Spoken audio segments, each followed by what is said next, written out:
Now, it's World Encephalitis Day, and joining me in the studio is Tim Bond from Southampton, who survived this rare disease. Well, welcome, Tim. I mean, hi. First of all, I mean, the thing to say is it's not something I've ever heard of, and although it's quite a big problem, around, was it 500,000 people globally are suffering from it? That's true. So people are affected by encephalitis. In the majority of cases, it's a shorter-term condition. So encephalitis, literally translated, would be inflammation of the brain. Most forms of encephalitis, there are various forms, but probably the most common in the UK would be viral encephalitis, so caused by a viral infection such as the coastal virus. But then there are other forms such as autoimmune encephalitis, which can be much longer term.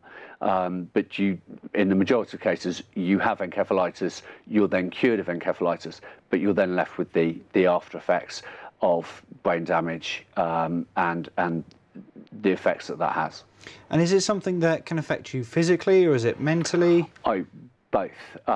Many people are left physically disabled from encephalitis, but also because of the effects and the damage it has on your brain. So for me, for example, I had encephalitis in 2007. I was left with epilepsy and short-term and long-term memory loss, and had to learn to do a lot of things again. Walking, talking clearly. I'd lost a lot of the mobility in my right-hand side, so I had to have a lot of physio to help me with that. And for me, I had to learn to cook again. I ran my own business, I owned my own business with my mum. And when I returned to work, I couldn't actually remember what it was I did for a living. So it can be really devastating. And you're saying that it's one of those conditions that it's not only devastating for the person going through it, it's more about how it affects their friends, family, colleagues? Very much so, because the impact on the individual you can learn to live with. To all intents and purposes, a person that's had encephalitis, such as myself, we look fit and well, and so people don't realise that you have a brain injury and that you're living with that. And so people forget, and family members, they find that challenging.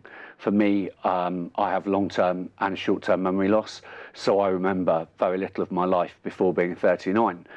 So with family members, it's very difficult if you're talking about childhood or even looking at photos from my childhood, and I will have no recollection of the events. And when somebody says, "Oh, do you remember?" They'll get caught. They'll sort of call themselves up short because they realise that I clearly won't remember. And that's the thing, is it affecting you processing new memories as well then? Yeah, because I have short-term memory loss as well. So, for example, I've met you here today in this studio, and I can sort of place you in this environment. But if I were to meet you in the street tomorrow, I wouldn't probably recognise you. And if I did recognise you, it would probably be that I wouldn't recall where I'd met you.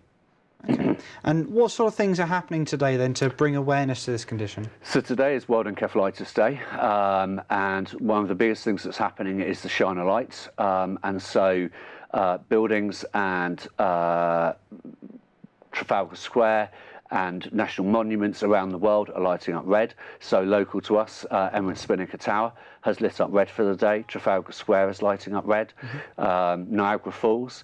And lots of people, thousands of people around the world are wearing red to highlight World Encephalitis Day. And of course, say red, nice bright colour as well, so it immediately focuses your attention. But definitely. I believe there's other things going on as well, so it's not new out, but you actually released a cookbook around it as well. Yeah, so I was training to kayak around the Isle of Wight on behalf of the charity, and as part of that I was working with a personal trainer, and so I was tweeting the photos of my meals every night to prove what a good boy I was being.